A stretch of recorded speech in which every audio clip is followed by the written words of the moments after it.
안녕하세요. 반갑습니다. 에듀윌 한국사 능력검정시험 시대별 NG 기출문제집 심화 8강 현대사 한번 진도 나가보도록 할게요. 자, 현대사 같은 경우에는 여러분 요즘 너무 많이 어려워하시죠. 특히 좀 구체적인 사건들이 많이 나오기 때문에 어떤 사건이든지 이게 무슨 정보 좀 나눠가지고 공부하시는 게 중요합니다. 그리고 약간 시대적인 이슈라던가 제주 4.3 사건이라던가 좀 이슈별로 좀 요즘에 좀 나올 수 있는 것들이 꽤 많아요. 그래서 좀 여러분들이 좀 추가적으로 계속해서 좀 공부하시는 게 중요합니다. 최근에는 뭐 민청학령 사건이라던가 아주 자세하게 많이 나오고 있죠.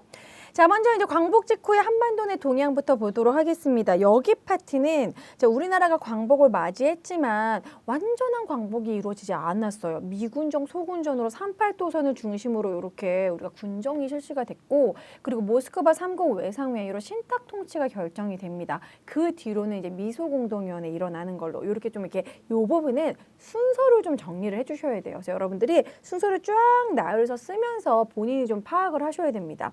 광복 직후의 한반도 내 동향을 보면 8.15 광복 후 요즘에 건준 정말 잘 나오죠. 조선 건국준비위원회, 이것은 우리가 건국을 준비하고 있었다라는 부분이라서 사실 미군정이 없어도 됐었다, 그런 것의 명분이 될 수 있기 때문에 요즘 좀 중요시하게 나오고 있습니다. 여운형이 건준을 만들었다라는 거. 하지만 이제 38도선을 경계로 이제 아래는 미국이 미군정, 소군정 이렇게 군정을 실시했죠. 자, 그다음에 모스크바 3국 외상회의에서는 이제 신탁 통치가 결정이 됩니다. 이제 앞으로 이제 한반도에서 임시정부를 수립을 할 때 미국과 소련이 좀 그것을 결정해라, 정부를 어떻게 꾸릴 건지 미소공동위원회가 설치해라, 이런 식의 내용이 나오고, 이제 미영소중 이제 의해서 5년간 신탁 통치가 결정이 됩니다. 물론 그 부분에 대해서 우리가 반탁, 찬탁이 나눠지게 되죠. 원래 모두 반탁이었는데 이제 소련이 사회주의자들에게 야, 찬탁해야지만 너네들을 데리고 정부를 꾸릴 수 있어, 이래가지고 사회주의자들은 또 이제 찬탁을 하게 됩니다. 이런 식으로 좌익, 우익이 대립이 이루어지게 되는 거죠. 자, 1차 미소공동위원회가 열렸어요. 하지만 정부를 꾸리는 그런 범위를 가지고 이제 싸우게 됩니다. 그래서 결국 결렬이 되죠. 그래서 이제 미국과 소련이 대립이 되고 결렬이 됐을 때 그때 이승만이 남한만이라도 단독 정부로 수립을 해야 된다, 나는 빨리 대통령이 되고 싶어, 그런 식의 정읍 발언을 하게 되죠. 그래서 이승만의 그런 정읍 발언이 섣부르게 하게 되면서, 그러면서 남한만 단독 정부로 수립하면 분단이 되잖아요. 그래서 그 다음에는 좌우합작위원회가 만들어지는 겁니다. 자, 그래서 이제 이승만이 정읍에서 남한만의 단독 정부 수립을 주장을 했고, 그러면 안 된다라고 하면서 좌우합작 운동을 하게 됩니다. 좌우합작은 그러니까 중도파였던 여운형과 김규식이 좌우합작위원회를 결성하게 되죠. 그러면서 우리가 이제 나라를 수립을 하게 된다면 이런 식의 7원칙을 하겠다라고 좌우합작 7원칙을 발표하게 되고요. 하지만 여운형이 1947년에 피살이 되고, 그리고 미군정도 지원이 철회되면서 좌우합작위원회는 해산되게 됩니다. 자, 그리고 이제 2차 미소공동위원회가 열렸는데 또 결렬이 됐어요. 그러니까 미국이 한반도 문제 유엔에 넘겨. 그래서 유엔에서 총회를 열게 됩니다. 다수결로 하면 되잖아. 그냥 니네 그냥 저기 전체적으로 총선거해. 인구 비례에 맞춰서 하다 보면 남한이 유리하고 북한은 불리한 거야. 왜냐면 북한 쪽은 인구가 훨씬 없었기 때문에. 그러니까 어떻게 돼요? 소련이 입국 거부.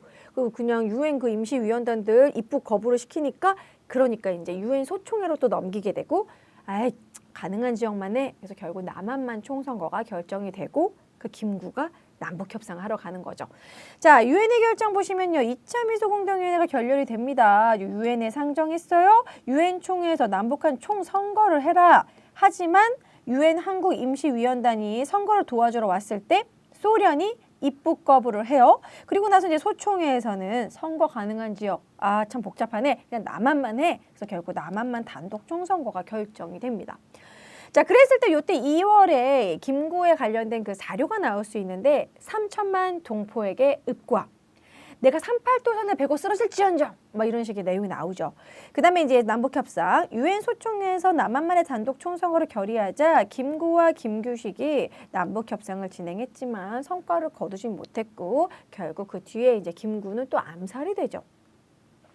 자, 이제 대한민국 정부 수립을 둘러싼 갈등을 좀 살펴보도록 하겠습니다. 제주 4.3 사건이 일어나게 되는데 제주 4.3 사건은 남한만의 단독 선거에 반대하는 남로당들이 제주도에서 일으킨 것인데 이것과 연루되어 제주도의 많은 민간인들이 학살당했던 그게 바로 제주 4.3 사건이죠. 그래서 많은 제주도민들이 희생이 되었다. 제주 4.3 사건의 진상규명 및 이런 희생자들 명예회복에 관한 특별법이 2000년에 제정이 되었다라는 거. 자, 그리고 여수 순천 11구 사건 같은 경우에는 제주 4.3 사건을 진압하라고 명령을 내렸는데 그 중에서 이제 좌익과 관련된 그런 군대들이 이런 출동 명령을 거부하고 일으킨 것이죠. 자, 그리고 대한민국 정부 수립 결국 이제 50 총선거를 하게 됩니다. 자, 1948년 5월 10일에 50 총선거를 하게 되고 그때 재헌국회를 형성하게 되는데요. 재헌국회는 헌법을 제정하는 국회라는 의미죠. 그래서 이제 재헌국회에서 재헌헌법을 만들게 되고 이때 재헌국회에서 이제 대통령 이승만 이것은 직접 선거가 아니었다라는 거 간선제라는 거 좀 알아두시고 대한민국 정부 수립 선포했어요. 자, 재헌국회는 재헌 헌법에서 이러한 법을 만들 것이다라고 세 가지가 명시되어 있는데 바로 반민법, 반민족 행위 처벌법, 그다음에 농지개혁법, 그다음에 귀속재산 처리법입니다. 자, 반민족 행위 처벌법을 제정을 하게 됩니다. 그래서 반민특위를 조직하게 되었죠. 하지만 이승만의 소극적인 태도로 크게 성공적으로 이렇게 해결하지 못했습니다. 자, 그리고 농지개혁법을 제정을 하죠. 돈 주고 사서, 돈 주고 판다, 유상매수, 유상분배, 귀속재산 처리법 등 이런 것들이 재헌국회의 활동이다라고 얘기할 수 있고 요 모든 것을 싹 다 묶어서 이승만 정부 때다. 이렇게 기억하셔도 돼요.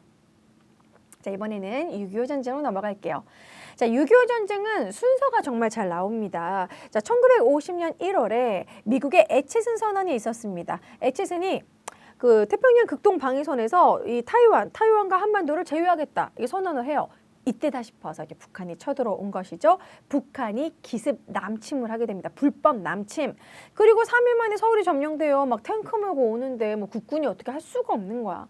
자, 그리고 이때 국민 보도연맹 사건이 있었죠. 이 보도연맹 사건이라는 거는 원래 좌익이었는데 좌익에서 이제 전향한 사람들의 그런 모임인데 이것도 점점 좀 할당제로 동네마다 보도연맹을 늘리라는 막 그런 식의 국가에서 정부에서 계속 추진하다 보니까 관련 없는 사람들도 보도연맹에 들어가 있었고 하지만 6.25 전쟁 때 거의 막 민간인들이 학살당하듯이 이렇게 보도연맹 사건, 이렇게 죽임을 당하게 되는 사건이 일어납니다.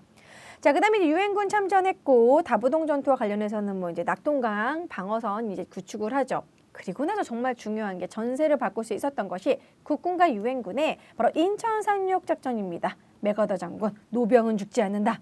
그래서 인천 상륙작전 석공하고 쭉쭉쭉 올라가죠. 그래서 막 이제 압록강에 막 올라가가지고 이제 막 백두산에 막 태극기 꼽으려고 했는데 중국군이 흰 개미 떼처럼 막 엄청나게 몰려오죠. 자, 그래서 결국에는 밀리게 되는 겁니다. 이제 여기 보면 38도선 돌파 후 평양 점령, 압록강까지 진격했고 중국군의 개입이 또 중요합니다. 그리고 나서 흥남 철수 작전이 일어나죠. 그래서 흥남에서 철수하게 되고 결국 서울을 또 뺏깁니다. 그래서 이것이 이제 1사후퇴가 되죠. 그래서 여기 서울 다시 점령당하고 1사후퇴 별표. 자, 그러다가 다시 서울 재탈환하고 원상복귀. 또 38도선에서 또 교착화 되는 거예요. 그래서 정전회담을 사실 소련이 제2에서 이제 진행을 하게 되고 이제 이 정전회담이 거의 2년간 계속 길어지게 된 이유는 포로에 관련된 문제, 그리고 이런 휴전선으로 할 것이냐, 38도선으로 할 것이냐, 뭐 그런 문제 때문에. 그래서 이승만 정부가 반공포로를 일부 석방하고 결국 정전협정이 1954년 7월 27일에 체결됐죠. 여기서 중요한 건 정전협정 이후에 한미상호 방위조약을 맺는다는 거예요. 방위가 들어가요. 방위라는 건 우리나라를 좀 방어해주겠다는 그런 의미잖아요. 이 방위조약을 체결한 뒤 그 뒤로는 주한미군이 이제 우리나라에 주둔하게 되는 것이죠. 그래서 요거 순서에서 나올 때 한미상호 방위조약이 10월 달이니까 6.25 전쟁 이후로 많이 출제가 돼요. 그래서 큼직큼직하게 애치슨 선언. 그러니까 우리가 3일 만에 함락됐다가 인천 상륙작전. 그다음에 압록강으로 쭉쭉쭉 올라가다가 중국군이 개입을 하고 흥남 철수, 1사후퇴, 정전협정, 한미 상호 방위조약 이런 식의 좀 순서를 좀 지도와 함께 공부하시면 좋을 것 같아요. 자, 이번에는 자 이제 6.25 전쟁 했고 이제 민주화 과정 이승만 정부부터 박정희 정부까지 정부별로 쫙 정리해 보도록 하겠습니다.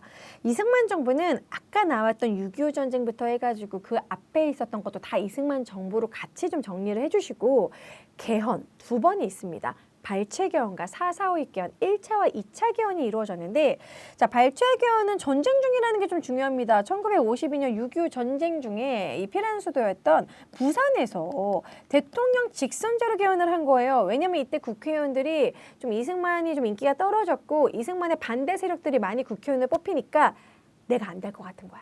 약간 국회의원들이 자기를 안 뽑아줄 것 같으니까 차라리 국민들이 날 뽑아준 게 낫다. 이때는 국민들을 속이는 게 더 편했던 시기. 그렇기 때문에 대통령 직선제로 바꾼 겁니다. 자, 그래서 그것만 싹 발췌해서 바꿨다. 그래서 발췌개헌이라고 해요. 자, 2차 개헌은 더 어이없는 개헌인데 이건 뭐냐면 초대 대통령에 한해서 중임제한을 이제 없애는 겁니다. 아, 나 초대 대통령으로 나 너무 고생한 것 같아. 나 독립운동도 했고 나는 계속할래. 중임제한을 철폐한다고 했는데 원래는 136명이 찬성을 해야 되는데 근데 이거를 이렇게 아쉽게도 135.333 이렇게 되니까 요게 뭐 4 이하는 버리고 5 이상은 올려 이런 이상한 4.4.5임 논리로 135명도 가능 뭐 요런 식의 말도 안 되는 날림으로 뭐 요렇게 해서 4.4.5입 개헌이죠. 4.4.5입의 논리를 내세워서 개헌안이 통과되었다. 그래서 4.4.5입 개헌이라고 하고 이게 2차 개헌이죠.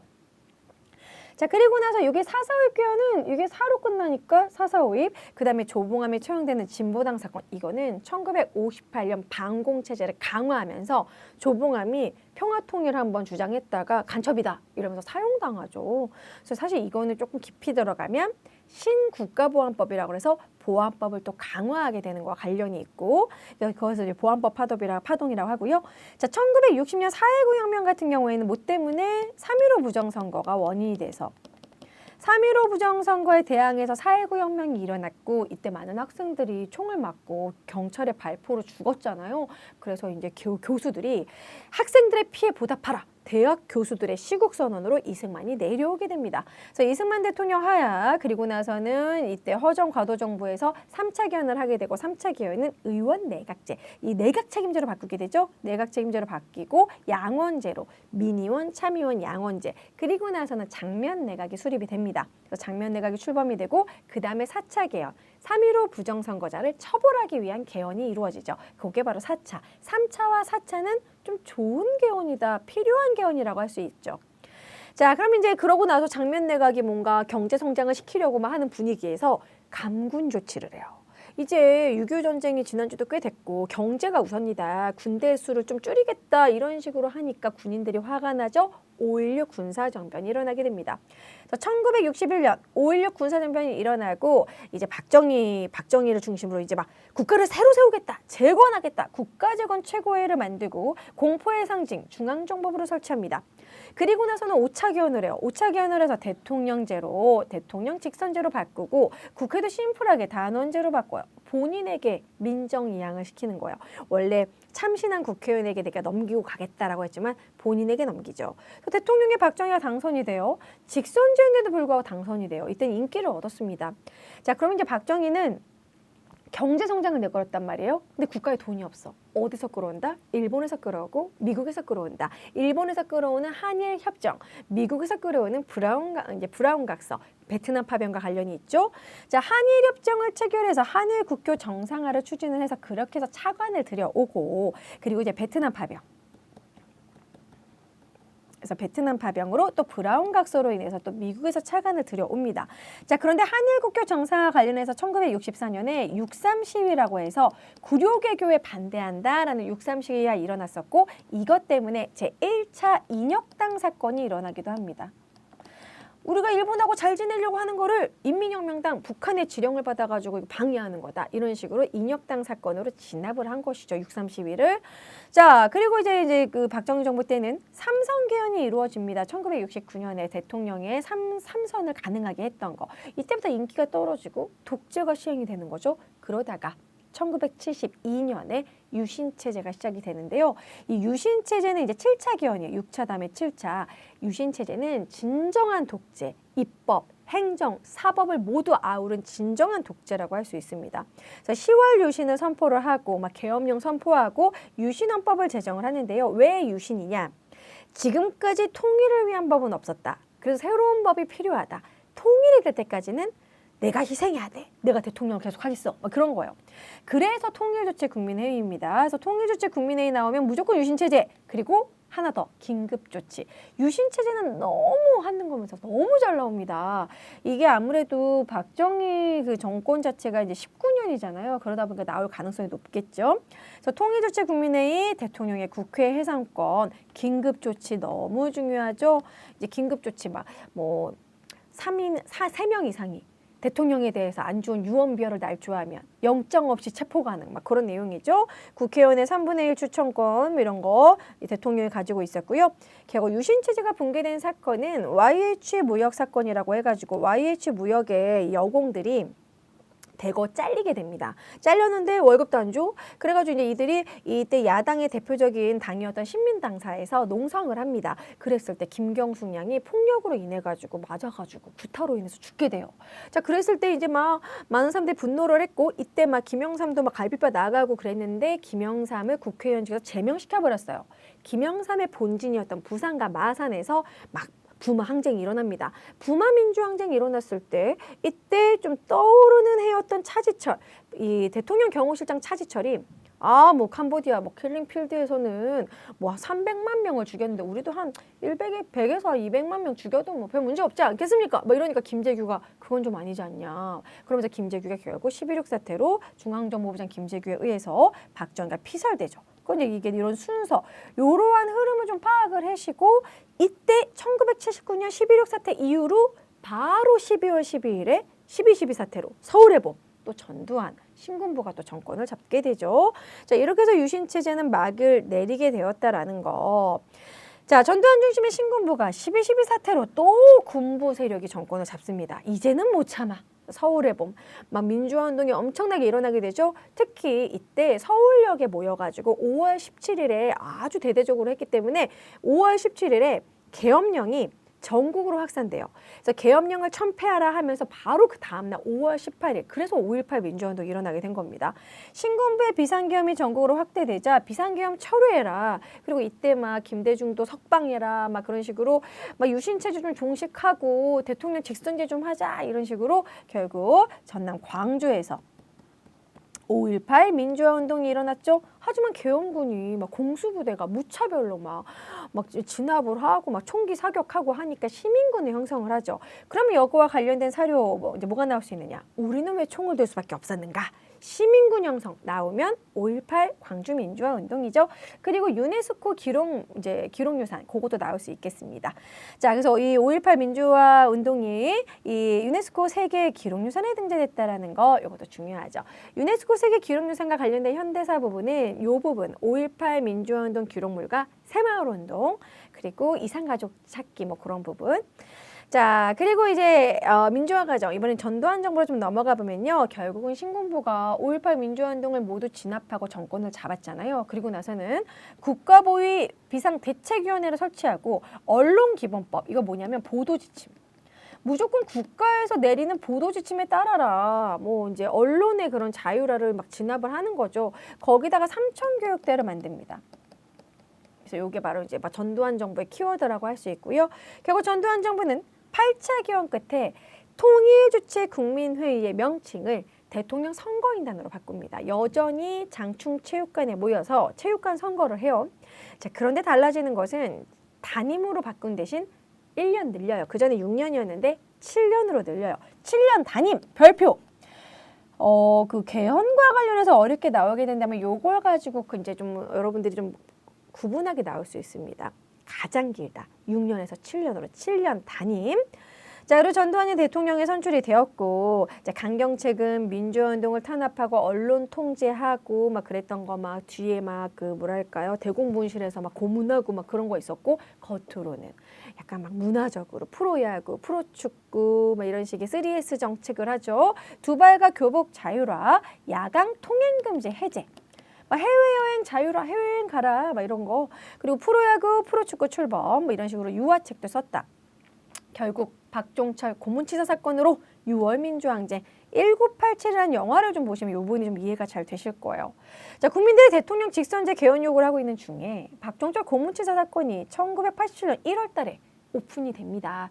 그러니까 이제 박종철이라는 그 서울대학교 국어국문학과 학생이 책상을 턱 치니 툭 하고 쓰러졌다라고 했지만 폐에 물이 차서 물고문으로 죽었다는 게 밝혀졌어요. 근데 이거를 막 국가에서 은폐하려고 했다는 게 막 밝혀지면서 이제 막 직선제 요구하고 막 엄청난 대대적인 민주화운동이 일어났을 때 본인은 88 올림픽을 앞두고 헌법을 수호하겠다. 이러면서 끝까지 뭐 나 안 바꿀 거야 뭐 이런 식으로 얘기를 해요. 그게 4.13 호원 조치예요. 헌법을 수호하겠다. 막 완전 열받았죠. 그랬는데 연세대학교 학생 이한열 학생이 이번에는 최루탄을 머리에 맞아서 뇌사 상태에 빠지게 되고 결국 죽게 돼요. 그래서 이 이한열 학생이 이제 장례식 겸 결국 60 민주항쟁이 일어나게 되고 이제 넥타이 부대까지 가담해서 정말 많은 인원이 모이게 됐고 결국 정부에서 6.29 민주화 선언을 하게 되죠. 그래서 60 국민대회를 하게 되고 이때의 구호가 호원 철폐, 독재 타도, 대통령 직선제로 추진해라. 자, 그래서 6.29 민주화 선언을 하게 돼서 대통령 직선제로 개헌하게 된 게 그게 바로 9차 개헌이고 지금 현재 행해지고 있는 현행 헌법입니다. 그래서 대통령 직선제의 요구를 수용하게 되었다. 그게 바로 9차 개헌이다. 대통령 직선제. 자, 노태우 정부는 실제로 88 올림픽을 개최를 했고요. 그리고 남녀 고용 평등법, 뭐 경제 정의 실천 시민 영역 경실령 같은 거 창설됐고 이 뒤에 나오겠지만 노태우 정부는 북방 외교라던가 약간 통일 정책과 관련해서도 출제가 좀 될 가능성이 높습니다.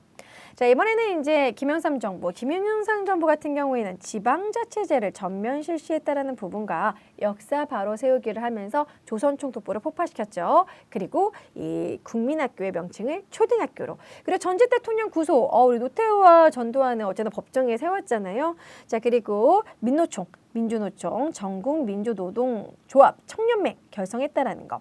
김대중 정부는 인권과 관련된 거, 복지와 관련된 걸 많이 했었는데 국가인권위원회도 만들었고 그리고 뭐 생활보호 대상자 뭐 이런 복지와 관련해서 그런 부분, 중학교 의무교육, 한일 월드컵, 2002년 월드컵, 여성부를 신설한 부분 이런 부분이 있었다. 노무현 정부는 진실 화해를 위한 과거사정리위원회 뭐 이런 거 만들었고요. 이제 국가에서 이 제주 4.3 사건에 대해서 처음으로 이렇게 사과를 했고 호주제 폐지 중요하죠. 양성평등, 호주제 폐지, 가족관계 등록부를 마련했다. 자, 근데 사실 실제 사건과 관련된 거는 경제와 관련된 사건이 많이 나와요. 그래서 여기는 반드시 암기해 주셔야 됩니다. 자, 이승만 정부는 농지개혁이 일어났고요. 한미 원조, 여러분 한미 원조 협정과 한미 상호 방위 협정하고 헷갈리면 안 돼요. 방위가 들어가면 군사적인 주한미군과 연결해야 되는 거고 한미 원조 협정은 먹을 거 지원해 준 거예요. 근데 그 원조가 주로 밀가루, 설탕, 면직. 그래서 세 가지가 흰색이다. 무슨 산업? 삼백산업 중요하죠. 제분, 제당, 면방직. 그래서 삼백산업이 1950년대 바로 이승만 정부 때 삼백산업이 유행하게 되었다. 삼백산업. 자, 박정희 정부로 넘어가면 경제개발 5개년 계획을 하게 됩니다. 자, 그래서 이게 경제개발 5개년 계획을 1962년부터 하면서 수출 위주의 경공업을 시작을 했고 70년대 중반부터는 중화학을 하게 되죠.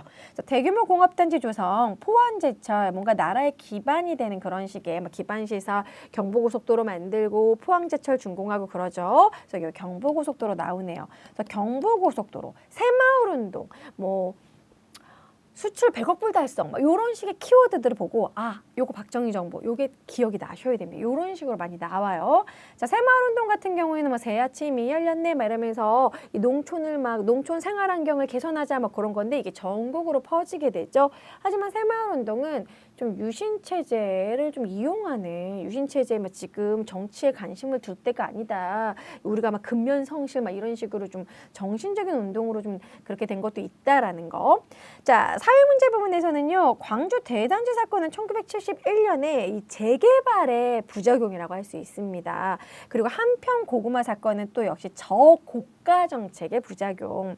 자, 전태일 봉신 사건은 이거는 저임금 정책, 저임금의 열악한 이런 노동 환경에 우리는 기계가 아니다. 일요일은 쉬게 해줘라. 근로기준법을 준수하라 하면서 자기 몸에 불을 지른 것이죠. 자, 그래서 이게 모두 다 박정희 정부라는 것이 중요합니다. 요 세 가지 사건 진짜 선지에 잘 나와요.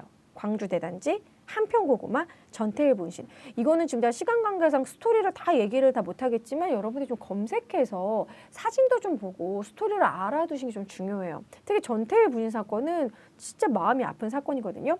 자, 전두환 정부로 넘어가면 이때가 호황기입니다. 일본은 이때 경제대국 1위를 찍었잖아요. 우리나라도 좀 영향을 받고 저유가, 저달러, 저금리 뭘 해도 잘 됐던 시기예요. 호황기. 이것을 삼저호황이라고 합니다. 세 가지가 낮아서 호황을 누립니다. 그러면서 우리나라가 아주 무역 흑자를 맞이하죠.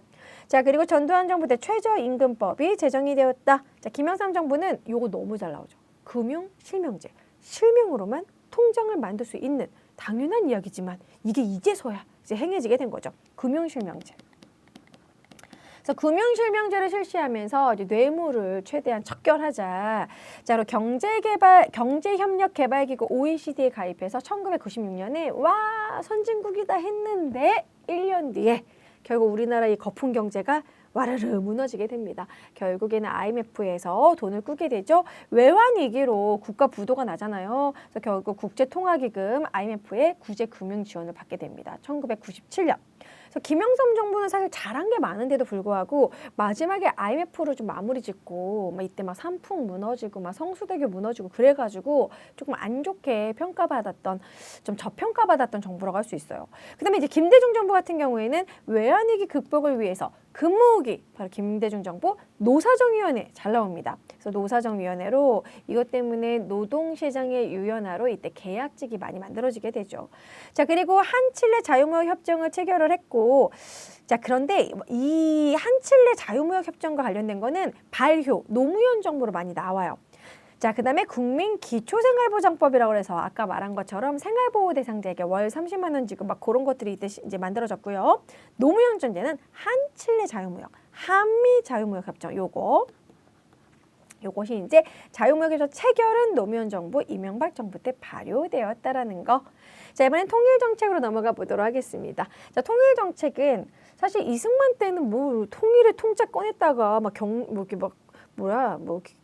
그런 평화통일 꺼냈다가 막 사형당하고 그랬던 시기잖아요. 완전히 이승만 때는 기승전 반공이었고, 처음으로 이게 통일에 대한 좀 진전이 있었던 것은 닉슨 독트린으로 인해서 냉전이 완화되는 분위기니까 사실 미국이 시킨 것도 있어요. 이제 좀 이렇게 냉전 체제 완화되는 분위기로 가라. 너희도 좀 통일에 좀 노력을 해봐라. 그래서 7.4 남북 공동성명을 1972년에 맺게 되죠. 하지만 이것은 유신 체제의 큰 그림이었다. 그래서 이제 남북 적십자회담을 한 뒤 7.4 남북 공동성명을 발표하는데요. 요것이 바로 1972년. 그리고 나서 이제 우리가 이제 앞으로 통일을 한다면 이제 자주적으로 평화적으로 민족 대단결을 이루자라는 통일의 3대 원칙을 서로 이렇게 사인을 하고 앞으로 이 통일 문제에 대해서 남북 조절위원회를 만들어서 우리 조절해보자라고 얘기를 하죠. 자, 하지만 이 뒤로는 유신체제. 요거를 제가 더 강조하는 이유가 1972년 7월 4일 이게 먼저고 그 다음이 유신이라는 거죠. 이런 식의 약간 시대 순서 문제로 나올 수 있기 때문에 이거 유신체제 직전이에요. 그 다음에 전두환 정부는 이산가족 고향 방문단이 이렇게 상징적으로 왔다 갔다 하고 예술공연단의 교환 방문이 있었다. 최초의 남북 이산가족 상봉 1985년 바로 이게 전두환 정부 때입니다. 그 다음에 노태우 정부 같은 경우에는 이 88 올림픽을 앞두고 그 칼기 폭파 사건 때문에 우리 아니에요, 우리 이제 화해했어요 이런 식의 7.7 선언을 하게 됩니다. 이게 1988년에 그래서 중국과 소련 사회주의 국가와 이제 북방 외교를 하게 됩니다. 그래서 한중수교, 한소수교 하게 되고요. 이 부분 아주 중요해요. 1991년에 있었던 세 가지 사건, 남북한 유엔 동시가입, 남북 기본합의서, 한반도 비핵화 요 세 개 정말 중요합니다. 남북한 유엔 동시가입이 9월 달에 있었고 그리고 이제 12월 13일에 남북 기본합의서로 상호 불가침, 서로 쳐들어오지 않는다. 그리고 이제 서로의 체제를 인정한다. 뭐 그런 내용들을 이제 합의했고 한반도 비핵화까지 1991년에 모두 이렇게 이 세 가지가 모두 노태우 정부라는 거. 좀 통일에 대해서 조금 진전이 있었다. 요거 아주 중요하고요. 김대중 정부는 뭐 통일하면 나올 게 너무 많죠. 최초의 남북 정상회담, 햇볕 정책, 금강산 관광. 자, 먼저 햇볕 정책 대북 지원을 하죠. 정주영이 소떼 방북 막 1001마리를 막 방북을 하고 그래서 이제 금강산 해로 관광을 하게 되었죠. 자, 그러한 평화 분위기, 그런 좋은 분위기 타고 2000년에 6.15 남북 공동선언 하게 됩니다. 최초의 남북 정상회담을 개최했고 이래서 노벨 평화상 탔죠. 6.15 남북 공동선언 발표하게 되었다. 그리고 이제 개성공단도 만들기로 했고요. 이제 금강산 육로관광 추진하기로 했죠. 하지만 이것이 현실화된 건 다 노무현 정부 때입니다. 개성공단 실제로 만들어서 테이프 끊고 간 거 노무현 정부 때고요. 금강산 육로관광도 노무현 정부 때. 자, 제2차 남북 정상회담을 개최하죠. 14 남북 공동선언 발표했고 개성공단 건설 착수 그리고 육로관광도 실제로 시작된 건 노무현 정부 때. 자, 문재인 정부 같은 경우에는 이제 가장 최근이라고 할 수 있는데요. 판문점에서 남북 정상회담 하죠. 2018년 뭐 4.27 판문점 선언, 그렇죠? 뭐 이런 식의 남북 관계 한번 흐름 파악하실 필요가 있습니다. 이 부분도 아주 중요하고요. 자, 이렇게 해서 이제 현대 파트를 빠르게 정리해 봤습니다. 하지만 현대사는 제가 정말 심플하게 정리했지만 계속해서 조금 새로운 선지에도 여러분들이 좀 익숙해져야 되기 때문에 이런 현대사의 이슈에 대해서도 좀 관심을 가지는 게 중요합니다. 워낙 요즘 좀 어렵게 나오기 때문에. 자, 여러분들 지금까지 쭉 흐름을 파악을 했는데요. 이거는 여러분들이 한번 흐름 정리하는 용도로 꼭 사용하시고 이건 나 처음 듣는데 모르는데 그런 부분은 꼭 자세히 공부하시기 바랍니다. 자, 그러면 저랑은 또 나중에 다른 강의에서 또 만나도록 해요. 그동안 고생하셨습니다. 안녕!